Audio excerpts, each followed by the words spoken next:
ใจพี่น้อง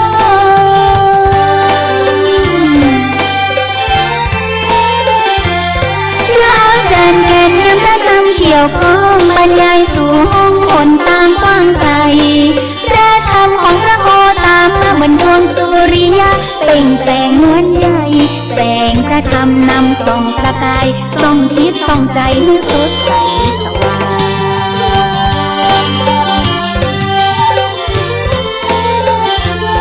มาฟังธรรมะเหมือนได้หินทิพย์เหมือนบันไดเลื่อนลิฟต์ขึ้นสวรรค์เอกทางน้ำทิพย์ประมนประดุจน้ำค้างชำระช่วยล้างไร้ทุกข์ไร้โศกดีงามพระอาจารย์แก่นมาสนทนาธรรมตนอุปธรรมนำพระธรรมเผยแผ่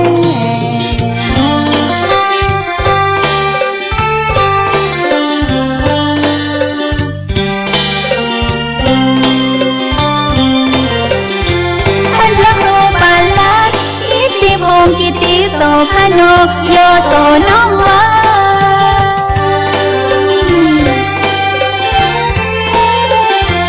วัดสันขยอมจังหวัดเชียงใหม่อำเภอสันทรายขอไว้ทุนสวาพระวิหารอุโบสถไม้สักทองเป็นทรงล้านนาวัดสันขยอมอนุรักษ์รักษาศิลธรรมาพระสังฆากาเก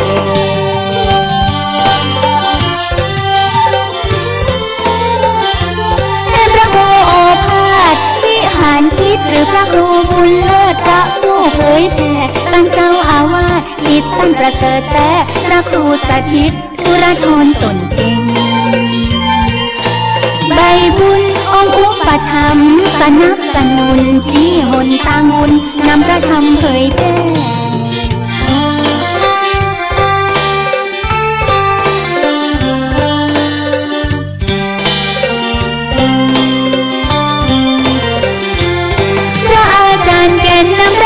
บรรยายจะเป็นเรื่องใดตั้งใจฟังแต่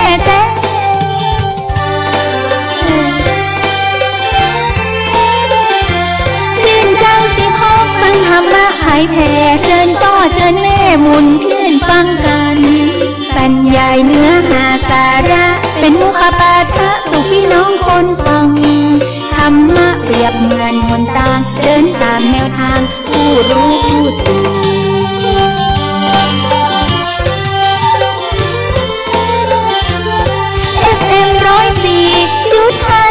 นท่านผู้ฟังตั้งใจหมุนขึ้น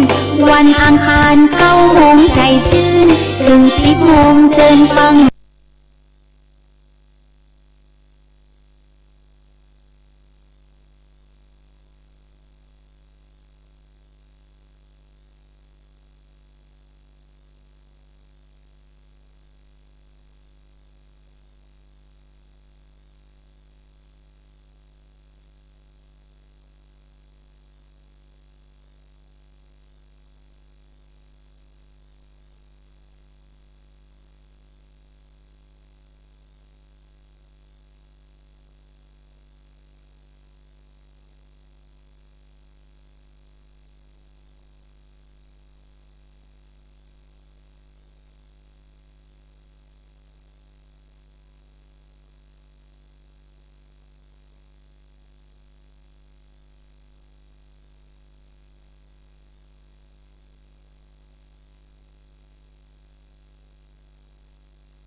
ณกาลบัดนี้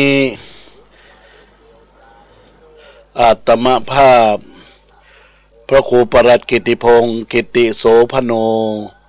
หรือพระอาจารย์แก่นขอน้อมกราบไหว้สาปารมีสลีองค์คำพระสัมมาสัมพุทธเจ้าณกาลบัดนี้พระสัทธรรมเจ้าพระอริยสงฆ์เจ้า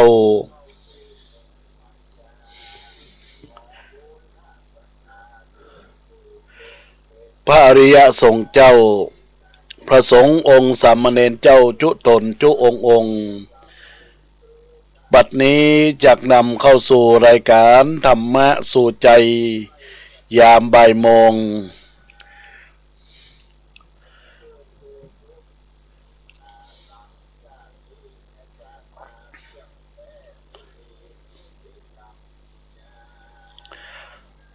ยอมือสาครูบาอาจารย์ไทย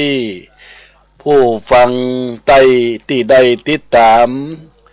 ธรรมะสู่ใจยามบ่ายวจีพระภาย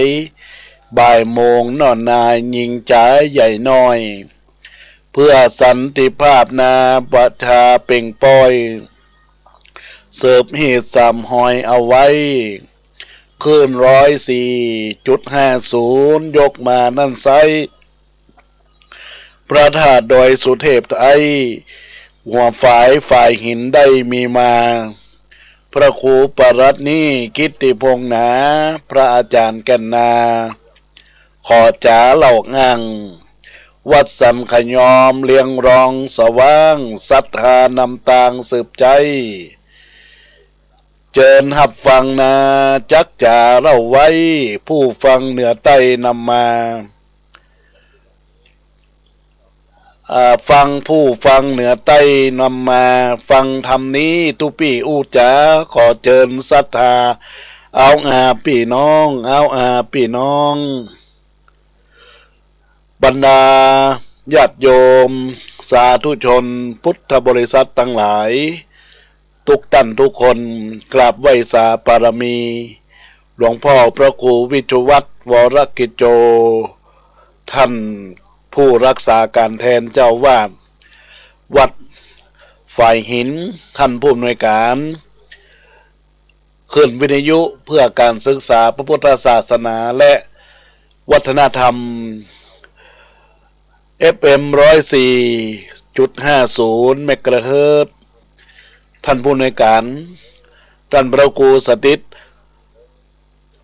ธุราธรท่านเจ้าวาดวัดสันขยอมอำเภอสันทรายจังหวัดเชียงใหม่ประสงค์เทรานุเถระครูบาอาจารย์จุตนจุองค์จุรูปบัดนี้อาตมาภาพพระครูประหลัดกิติพงศ์กิติโสพโนหรือพระอาจารย์แก่นจักได้เข้าสู่รายการธรรมะสู่ใจยามบ่ายโมงรู้สึกว่าวันนี้จะเข้าโอกาสเวลาจ้าไปหน่อยลืมไปญาติโยมทั้งหลายไม่ใช่ลืมอย่างเพราะว่ามัวแต่ทำหั่นทำนี่เปิดฟังขึ้นวิทยุแถมขึ้นหนึ่งคือขึ้น96ก็ทุกครั้ง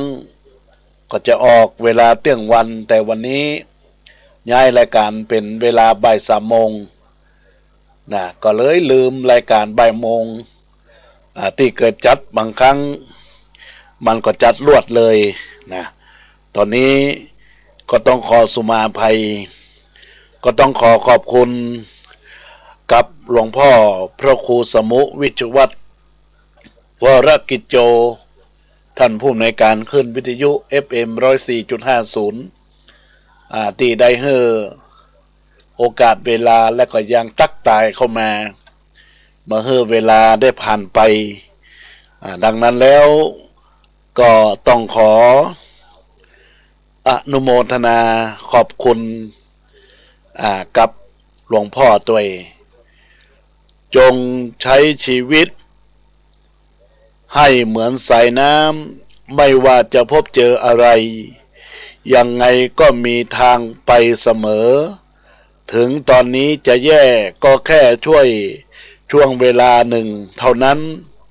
คิดถึงวันดีๆไว้คิดถึงวันที่มีรอยยิ้ม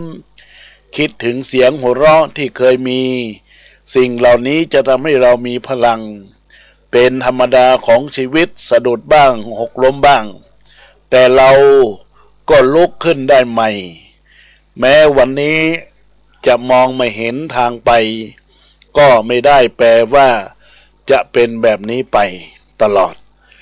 ค่อยๆคิดค่อยๆหาทางกันไปเชื่อมั่นไว้ยังไงก็ผ่านไปได้แน่นอน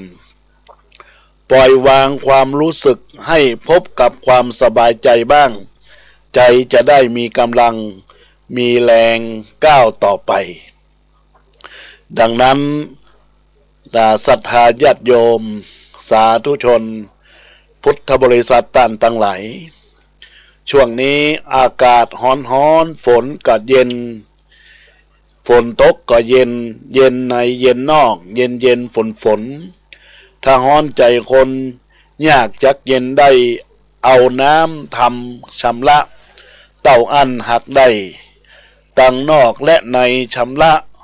ล้างจิตล้างใจเฮือใสเป่งวะก็หากจักสมเปิงกวนจิตใจเราร้อนบ่ต้องกำสวนถ้าธรรมะบวรมวลจิตใจเป่งแจ้งใจล้างใจในนอกคือแจ้งด้วยแสงแห่งธรรมะส่องใจหมดใสไวยะมโนเข้มกล้าแข็งแรง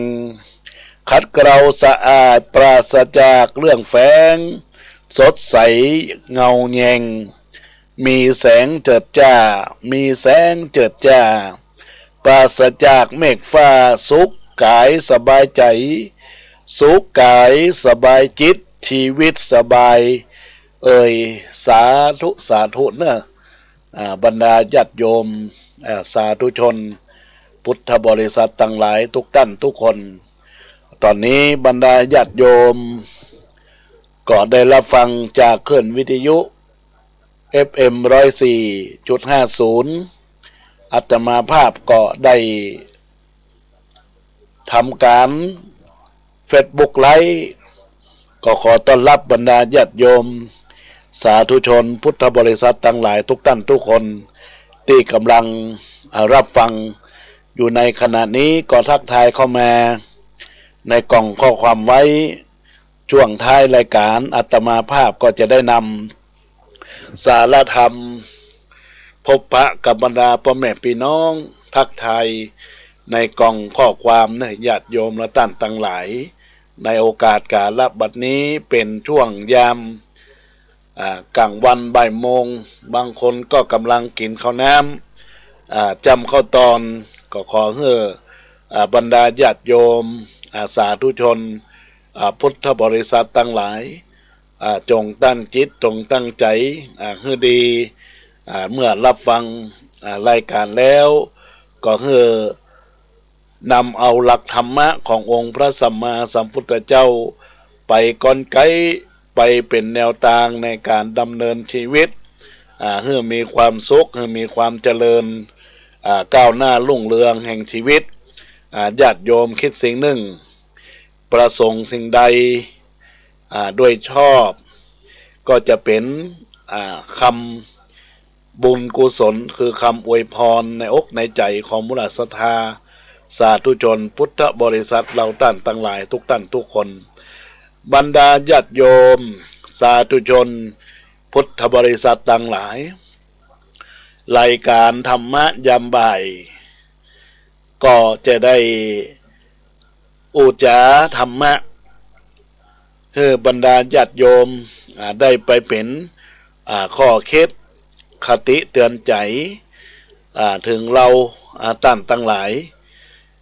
บ่ได้ฟังตัวต่อตัวแต่ก็ทางผ่านยังขึ้นวิทยุก็ดีฟังผ่านทาง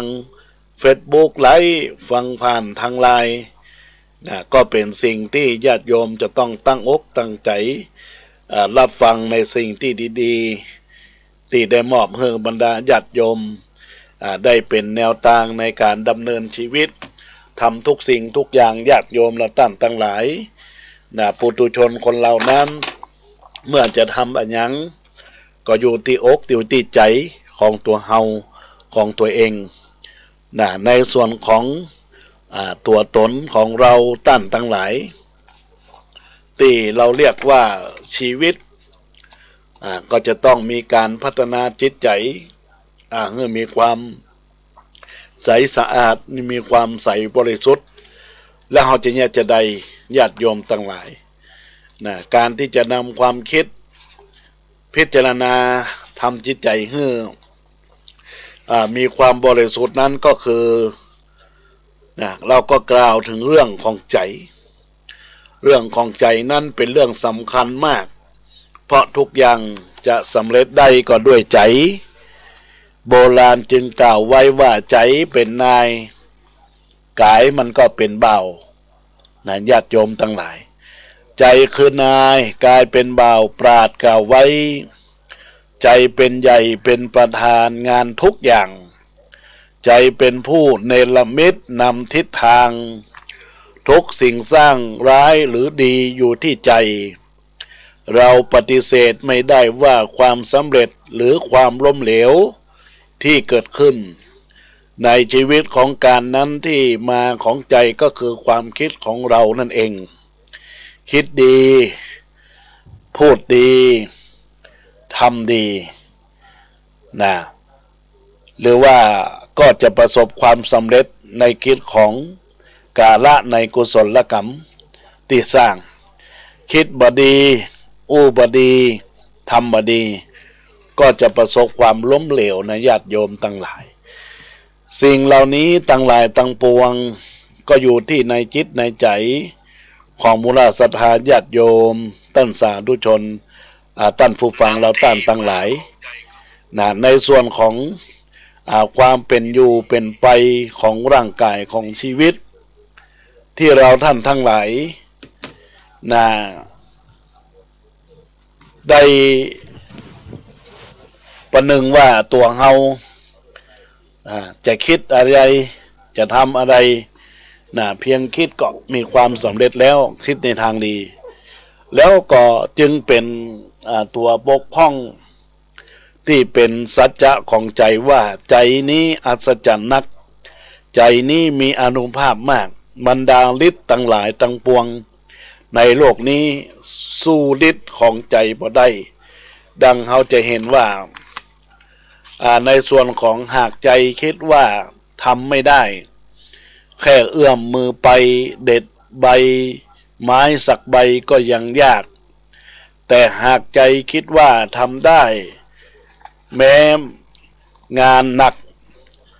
แค่ไหนให้ขุดภูเขาถมทะเลก็ยังทำให้สำเร็จญาติโยมสาธุชนทั้งหลายในส่วนของใจคิดว่าเฮาจะทำอันนั้นอันนี้บ่ได้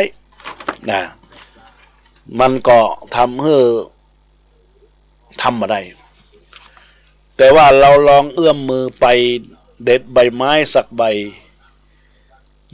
ใบไม้นี่ก็ยังยากแต่หากใจคิดว่าทำได้แม้งานหนักมากแค่ไหนขุดภูเขาถมทะเลก็ยังสำเร็จได้จึงก็เชื่อว่าสำเร็จเมื่อคิดสำเร็จเมื่อพยายามดังตั้นได้กล่าวว่าภูเขาแข็งเกร็งกราดขนาดหนักถ้าใจรักเสียอย่างก็พังไหวอุปสรรคหนักหนากว่าฟ้าใดใหญ่เท่าใหญ่ยังเป็นรองสมองคนความสำเร็จที่จะเกิดแก่ตัวเรานั้นอยู่ปะไกลเลยหากใจคิดไขว่คว้าขอเพียงอย่ายอมแพ้แค่นั้นเองความสำเร็จอยู่ข้างหน้าถ้าพยายามทุกความพยายามอาจบ่ได้นำมาซึ่งความสำเร็จแต่ทุกความสำเร็จล้วนได้มาจากความพยายาม ความสำเร็จอยู่ที่ไหนจงมั่นใจเถิดว่าความพยายามอยู่ที่นั้นเคียงคู่กันเสมอมีคำกล่าวว่าคนทำงานถ้าทำจิตใจหรือทำจิตวิญญาณของนักทำงานอย่างแท้จริงก็คือตั้งใจจนนอนฝันขยันจนขาเขย่งเก่งจนคนขยาดฉลาดจนคนเขย่งก็คือพลังแห่งความสำเร็จในญาติโยมสาธุชนและท่านทั้งหลายความสำเร็จถึงอยู่ที่ความคิดนะและความพยายามดังกล่าวว่าเมื่อมีความสำเร็จนะคิดสัมผัสเมื่อพยายามดังเรื่องความคิดของลุงโง่จะย้ายภูเขาท่านเล่าว่าบ้านของลุงโง่แกก็อยู่บนหลังเขาเวลาเข้าบ้านเมืองตีลุงโง่ก็ต้องเดินอ้อมเข้าอ้อมหุบเขาแสนจะไกลถ้าบ่ยากเดินอ้อมก็ต้องเป็นเขาปีนเขาซึ่งแม้ไกลแต่ก็เหนื่อยกว่าทั้งยังชราปานนี้การปีนเขายามเท่าชราอาจจะตกลงมาตายเสียมากกว่าแกก็จึงคิดจะย้ายภูเขาที่ขวางทางระหว่างเมืองกับบ้านของแกออกไปคือพ้นต่างลุงโง่เคยเลยชักชวนลูกๆหลานๆและคนในบ้านญาติโยมไปฮื้อพ้นต่างลุงก็โง่เลยชักชวนลูกๆหลานๆและคนในบ้านทั้งหมดทั้งมวลรวมทั้งตัวแกด้วยช่วยกันทุบภูเขาแล้วขนหินจากภูเขาไปทิ้งที่อื่นลุงก็โง่และลูกหลานทำอยู่อย่างนั้นได้วันละนิดวันละหน่อยแต่แกก็ทำทุกวันวันหนึ่งก็มีคนเดินทางมาพบครอบครัวลุงโง่กำลังขนหินอยู่จึงสอบถามคันทราบว่าแกกำลังปฏิบัติการย้ายภูเขาด้วยความตั้งใจสามารถการและทุ่มเทเขาเหล่านั้นปากันหัวเราะเยาะเย้ยด้วยความขบขันและสมเพชในความโง่ของแกเสียเหลือเกินแล้วพูดเยาะว่าเจ้าลุงโง่แกนี่ทั้งโง่ทั้งบ้าที่พากันมาย้ายภูเขาลูกนี้มันจะเป็นไปได้อย่างไรแกบ่มีวันย้ายภูเขาได้หรอกลุงโง่ก็ตอบว่าจังข้าเหอะถึงอย่างไรภูเขาลูกนี้ก็จะบ่มีวันงอกขึ้นมาได้อีกแน่นอนแต่ตัวข้านี้กะถึงข้าจะตายไปลูกข้าก็ยังมีเมียเมื่อลูกข้าตายหลายลูกหลานข้าก็มาแต่งพวกข้าบ่มีวันหมดมีแต่จะเพิ่มขึ้นเรื่อยๆถ้าพวกข้ายังพยายามขนหินกันอยู่อย่างนี้สักวันหนึ่งภูเขาลูกนี้ก็ต้องหมดไปอย่างแน่นอนโอ้โหคำตอบของลุงโง่นับว่าบังโง่เลยญาติโยมทั้งหลายภูเขามันบังงอกแต่คนงอกได้เพียงกล้าคิดกล้าไตร่บันไดฝันเพียงมุ่งมั่นแม้ลันทดไม่ถดถอยเพียงเรียนรู้ฝึกฝนอดทนคอยจะค่อยเก่งกล้าแล้วคว้าชัยในเรื่องนี้ญาติโยมความคิดและจิตใจจึงเป็นเรื่องสำคัญและยิ่งใหญ่มาก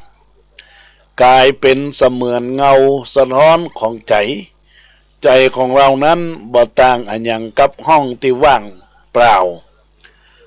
เมื่อเฮาใส่อันยังเข้าไปในห้องที่ว่างเปล่านั้นสถานภาพของห้องก็จะเปลี่ยนไปทันทีเป็นต้นว่าเฮามีห้องว่างเปล่าอยู่ห้องหนึ่งเราใส่น้ำเข้าไปก็เป็นห้องน้ำใส่พระพุทธรูปเข้าไปก็เป็นห้องพระ ใส่เครื่องมือปรุงอาหารเข้าไปก็เป็นห้องครัวใส่เครื่องนอนเข้าไปก็เป็นห้องนอนใส่ชุดรับแขกเข้าไปก็เป็นห้องรับแขกใส่บุคคลสำคัญเข้าไปก็เป็นห้อง VIP นี่แหละญาติโยมทั้งหลายห้องว่างเปล่าห้องนึ่งถ้าว่าในใจของคนเราเนี่ยคิดในทางดีคิดในทางนี้ก็มันก็เป็นในทางดีห้องแห่งหัวใจของเราก็เช่นกันบ่ต่างกันอะหยังห้องที่ว่างเปล่านั้นทุกอย่างบรรจุอะหยังเข้าไปในใจของเราก็จะเปลี่ยนไปทันดีทันใดเช่นกันเราใส่คำว่าความเมตตาเข้าไปก็จะเป็นคนใจดีใส่ธรรมะเข้าไปก็จะเป็นคนใจบุญใส่ความโกรธเข้าไปก็จะเป็นคนใจร้อนใส่ความกลัวเข้าไปก็จะเป็นคนใจซามใส่ความเร็วเข้าไปก็เป็นคนใจเสาะใส่ความเป็นนักสู้เข้าไปก็เป็นคนใจสู้ใส่ความขาดสติเข้าไปก็เป็นคนใจร้อนองค์พระสัมมาสัมพุทธเจ้าตรัสว่าจิตเตนะนิยติโลโกแปลว่าโลกหมุนไปตามใจสั่งการโลกหมุนไปตามใจสั่งการโลกนี้ญาติโยมทั้งหลายชีวิตของเรานั้นก็คือชีวิตจะหมุนไปเป็นอัญญังเป็นมารเป็นพรหมพระเทวดามนุษย์เดรัจฉานเปรตอสุรกายหรือสัตว์นรกทั้งหลายทั้งปวงขึ้นอยู่กับพฤติกรรมของคนเราที่มีลักษณะที่คลองใจทั้งสิ้นเราจะสังเกตได้ว่าบางครั้งใจคนก็เป็นมารบางการใจคนก็เป็นพรหมบางอารมณ์ก็คนใจเป็นพระบางขณะใจคนก็เป็นเทวดาบางเวลาใจคนก็เป็นมนุษย์ต่ำสุดใจคนก็เป็นสัตว์เดรัจฉานบางวานใจคนก็เป็นเปรตบางเขตใจคนก็เป็นอสุรกายบางรายใจคนก็เป็นสัตว์นรกเมื่อมนุษย์ญาติโยมสาธุชนทั้งหลายเอากิเลสคือความโลภความโกรธและความหลงใส่ลงไปในจิตใจเขาถูกกิเลสครอบงำเขาย่อมได้รับโทษหลายประการดังพระพุทธภูภาษิตว่าบุคคลผู้กำหนัดถูกความกำหนัดครอบงำรัดลึงจิตไว้บุคคลผู้ดุร้ายถูกความดุร้ายครอบงำรัดลึงจิตใจไว้ญาติโยมทั้งหลายก็เราจะเห็นว่าจิตใจของคนเฮาเนี่ยญาติโยมมีทั้งความโกรธมีความโมโหโทโสมีความยโสโองหังลดละเลิกไปแล้วก็ญาติโยมและตั้งหลายในส่วนของความเป็นอยู่เป็นไปของคนเราเนี่ยถ้ามีหลักใจที่คิดดีได้ทำดีแล้วปฏิบัติดีก็จะมีความสุขในโอกาสนี้ตัวญาติโยมและตั้งหลายบุคคลผู้ดุร้ายถูกความดุร้ายครอบงำก็ลัดลึงจิตไว้บุคคลผู้หลงถูกความหลงครอบงำลัดลึงจิตไว้ดังนั้นย่อมคิดเพื่อจะเบียดเบียนตนเองบ้างย่อมคิดเพื่อจะเบียดเบียนผู้อื่นบ้างย่อมคิดเพื่อจะเบียดเบียนตนเองและผู้อื่นบ้างย่อมเสวยโทมนัสความทุกข์ที่เป็นไปทางจิตใจทุกทางใจย่อมประพฤติทุจริตด้วยกายวาจาใจย่อมไม่รู้แม้ซึ่งประโยชน์ตนตามความเป็นจริงย่อมไม่รู้แม้ซึ่งประโยชน์ผู้อื่นตามความเป็นจริงย่อมไม่รู้แม้ซึ่งประโยชน์ตนและประโยชน์ผู้อื่นตามความเป็นจริง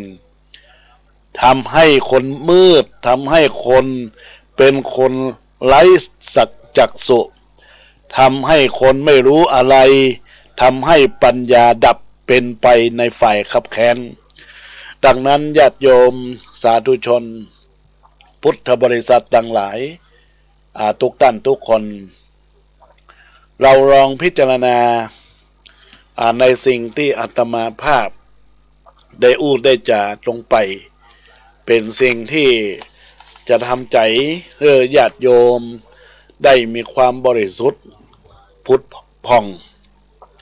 โดยเฉพาะเราลองมองในศีลทั้ง5 ข้อศีลทั้ง5 ข้อนั้นก็คือการเว้นจากการบ่ฆ่าสัตว์เว้นจากการบ่ลักทรัพย์เว้นจากการบ่ประพฤติผิดในกรรมเว้นจากการบ่พูดปดบ่เท็จเว้นจากการบ่พูดดุด่าว่าร้ายผู้อื่นเว้นจากการบ่ดื่มสุราเมลัยอบายมุขต่างหลายต่างปวงซึ่งสิ่งเหล่านี้ในญาติโยมสาธุชนต่างหลายเราลองคิดดูว่าเมื่อมีสิ่งหนึ่งที่อยากจะเป็นข้อคิดเรื่องให้บรรดาญาติโยมได้ฟังว่ามีครอบครัวอยู่ครอบครัวหนึ่งในครอบครัวนี้ในญาติโยม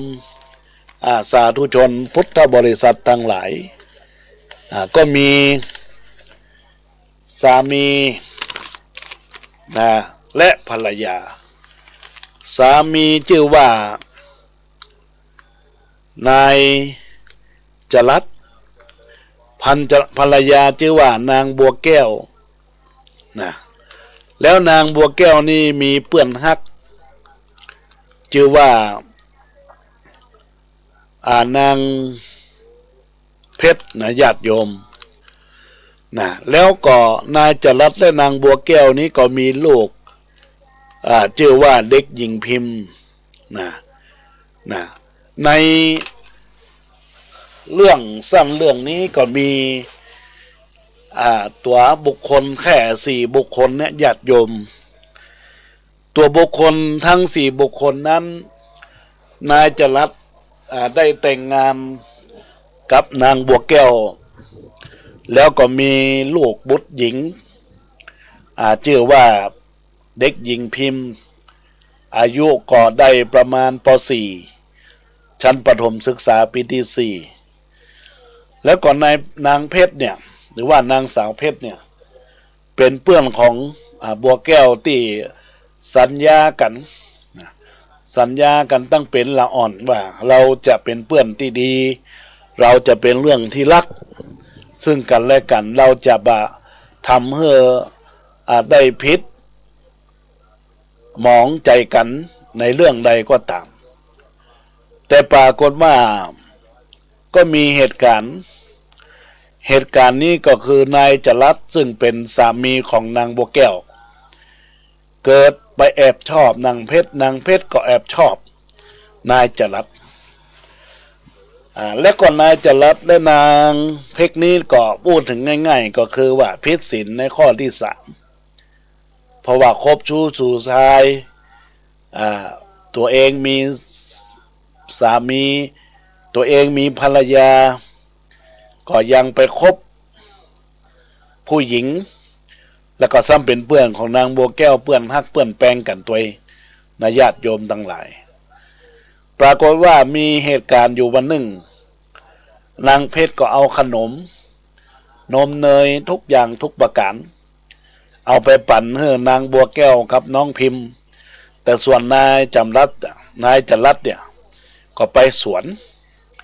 เมื่อไปสวนแล้วญาติโยมทั้งหลายนางบัวแก้วกับน้องพิมพ์ก็อยู่บ้านนางเพชรก็เอาขนมไปให้แล้วก็บอกว่ากินเนื้ออิ่มๆลำๆแล้วก็ถามหานายจรัสซึ่งเป็นสามีของนางบัวแก้วนางบัวแก้วก็บอกว่านายจรัสหรือว่าไอ้จรัสตัวเนี้ยกำลังไปตุ่งหญ้าไปเพียวภาคถางหญ้าที่สวนของตัวเองเสร็จแล้วนี่นางเพชรญาติโยมทั้งหลายก็ไปตัวหานายจรัสซึ่งแอบชอบกันคบชู้สู่ชายกันแล้วก็ต่างคนก็จะไปเจอกันที่สวนก็แอบพอดรักกัน แล้วทีนี้น้องพิมพ์ก็ขออนุญาตนางบัวแก้วว่าขอแม่ขอไปแอวกับเพื่อนกับฝูงกำล้อแล้วก็จะไปแวะไปเวียนหาป่อตัวเองเพราะว่าตะกี้หน้าเพชรถามหาป่อหมูว่าเป็นเพราะจะใดนางบัวแก้วก็ไปเอ๊ะใจก็บอกว่าลูกจะไปก็ไปได้แต่ขอจะไปที่หนองนาหนองเนอจะทำมือผ่านคือตกได้ญาติโยมตั้งหลายเมื่อเด็กหญิงพิมพ์ไปที่ส่วนของพ่อตัวเองคือพ่อจรัสน่ะก็ไปเห็นพ่อจรัสกำลังกอดกำลังหอมแก้มกำลังกำมือนางเพชรหรือว่านางสาวเพชรซึ่งเป็นเพื่อนของนางบัวแก้วเนี่ยญาติโยมทั้งหลายแล้วอ่อนมันก็ตกอกตกใจก่อนหันเหตุการณ์อย่างนั้นก็ฟังโล่นไปหาแม่ที่บ้านโล่นไปถึงบ้านห้องหาแม่จ๋าแม่แก้วจ๋าแม่บัวแก้วจ๋าแม่บัวแก้วก็ว่าอกใจก็ว่าอันหยังมันให้เกิดเหตุการณ์อย่างเกิดขึ้นก็เลยลงมาที่เฮือนก็ถามว่าเป็นอันหยังลูกน้องเด็กหญิงพิมพ์ก็บอกว่าแม่เนี่ยตะกี้เนี่ยไปที่สวนป่อจรัสกับน้าเพชรกำลังกอดกำลังจับมือถือแขนกันนางบัวแก้วก็บอกเอ็กใจญาติโยมทั้งหลายบอกเอ็กใจคิดในทางดีอยู่คิดในทางดีคือคิดในเชิงบวกบ่ฟังแล้วก็วู่วามบอกฟังแล้วบ่เกิดความโกรธบอกความหลงคิดพิจารณาว่าเป็นไปได้จะได้ตะกี้น้าเพชรก็ละเอาขนมมาให้แม่บะเดี๋ยวเนี่ยก็น้องก็เห็นอยู่ล้อน้องพิมพ์ก็เห็นอยู่ล้อน้องพิมพ์ก็ไม่ใช่งั้นก็แล้วไปแม่บ่เชื่อก็แล้วไปพิมพ์ก็เข้าไปในห้องญาติโยมตั้งหลายเหตุการณ์เหล่านี้เป็นเหตุการณ์แรกที่เด็กหญิงพิมพ์ไปเห็นพ่อของตัวเองเนี่ยกับน้าเพชรพอดรักกันแต่แม่ว่านางบัวแก้วก็ยังไม่เอะใจคิดในทางดีเพราะว่ามีความฮักเพื่อนมีความฮักสามีคิดดีทำดีนะญาติโยมตั้งหลายก็จึงเป็นผลที่บาทะเลาะเบาแวงกันเตื้อก็มูมาวันหนึ่งญาติโยมตั้งหลายนายจรัสและนางบัวแก้วกำลังอู้กันที่หน้าบ้านพร้อมทั้งวางของอุปกรณ์ทุกอย่างไว้ที่จะไปไร่ไปสวนแล้วก็ยังฝากฟังกันว่าวันนี้อาจจะไปทำไร่ไถสวนน้องจะเอาอันหยังนางบัวแก้วก็บอกว่าเอาหน่อกล้วยหน่อหยวกมาตัวเนอร์จะเอามาทำกินตอนแรงทำน้ำพริกพ่องแกงพ่องนะญาติโยมตั้งหลายก็สั่งสามีของตัวเองคือนายจรัสนางบัวแก้วก็ว่าก็รีบไปตอนนี้เดี๋ยวอากาศมันจะร้อนอ้ายจะลำบากอันนี้ก็เป็นเหตุการณ์ไปหลังจากนายจรัสก็ฟังรีบไปเพื่อที่จะไปหาไผญาติโยมต่างหายไปหาชู้ตัวเองก็คือนางเพชรก็รอกันที่สวนอยู่แล้วปรากฏว่านายจรัสก็ไปเจอกันอู้คุยกันก็พอดรักกันมาได้ทำไร่ทำสวนสักกรรมนางบัวแก้วก็เร็วพอที่ตั้งโต๊ะก็มีหมวกมีผ้าคลุมมีอุปกรณ์ที่จะทำไร่ทำสวนเนี่ยเป็นว่านายจรัสเอาไปสักกรรมก็เลยหาลูกน้องพิมพ์ขอให้เอาอุปกรณ์ที่พ่อทิ้งไว้ลักไว้ลืมไว้ไปให้กับหมอลูกก็บอกว่าลูกเอาไปบ่ได้วันนี้ลูกต้องรีบทำการทำงานเนื่องจากว่าลูกจะต้องส่งกันบ้านอย่างรวดเร็วเพื่อที่จะให้งานเสร็จจบตันปิดเทอมนางบัวแก้วก็ก็บ่เป็นอย่างลูกก็ไปทำการบ้านเลยนะแม่ไปเอาเองปรากฏว่าญาติโยมสาธุชนทั้งหลายนางบัวแก้วก็ได้หยิบเอาเสื้อผ้าอาภรณ์หมอนทุกอย่างแล้วก็ของใจของนายจรัสไปส่งเมื่อไปแล้วก็ไปเห็นสภาพต้นกล้วยใบเวียนว่าจะมีอันหยังเข้ามาอยู่ในนี่ก็เข้าไปพอปรากฏว่านายจรัสกับนางเพชรเนี่ยกำลังกอดกำลังจับมือถือแขนกันพอดฮักกัน ต่างคนก็ต่างสะดุ้งตกใจกันทั้ง3 คนทันทีทันใดนายจรัสได้นางเพชรก็ยืนขึ้นนางบัวแก้วก็ถามว่าอ้ายอันนี้คืออันหยังมันเป็นยังไงแล้วก็เข้าไปถามเพชรก็ว่าอันนี้เป็นอันหยังทำไมถึงเป็นอย่างนี้นางเพชรก็บอกว่าได้ทำพังพลาดไปเนอได้แอบรักอาจรัสก็ชอบตัวเองหรือว่าชอบนางเพชรเนี่ย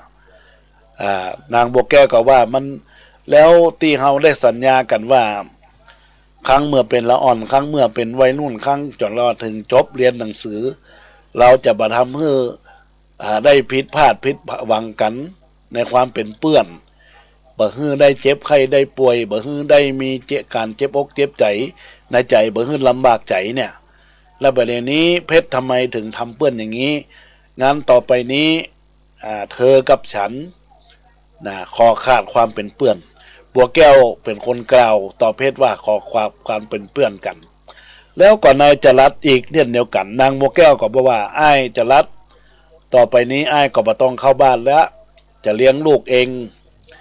ขอให้อ้ายไปเอาเสื้อผ้าพรไปอยู่ที่ไหนก็ไปจะไปอยู่ตัวเพชรก็ตามสบายตามใจขออนุญาตนางบัวแก้วก็วางของทุกอย่างแล้วก็กลับหลังหันปิกไปบ้านญาติโยมทั้งหลายก็เป็นเหตุการณ์ที่ว่าทำให้ครอบครัวมีความแตกร้าวมีความแตกฉานก็เหมือนกับจิตใจที่อาตมาภาพได้กล่าวตะกี้ว่าถ้าใจเฮาเป็นนายกายเฮาเป็นเบาเรื่องเหล่านี้มันก็บ่เกิดขึ้นใจเป็นนายถ้าไปติดตามไปด้วยความโลภความโกรธความลุ่มหลงหลงรักกันเกิดความลุ่มหลงในใจ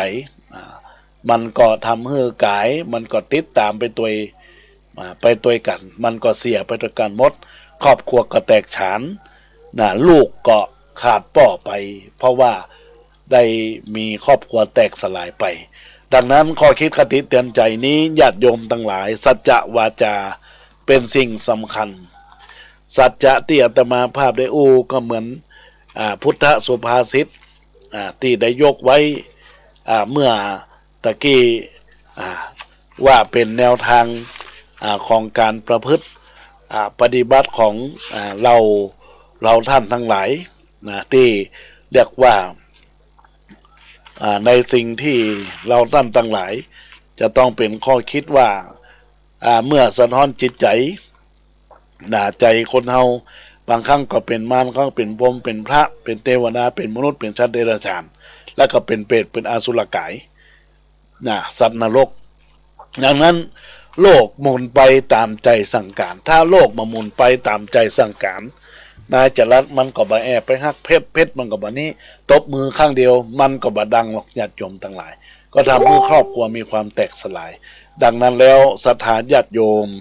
ท่านสาธุชนพุทธบริษัททั้งหลายทุกท่านทุกคนที่รับฟังรายการธรรมะยามบ่าย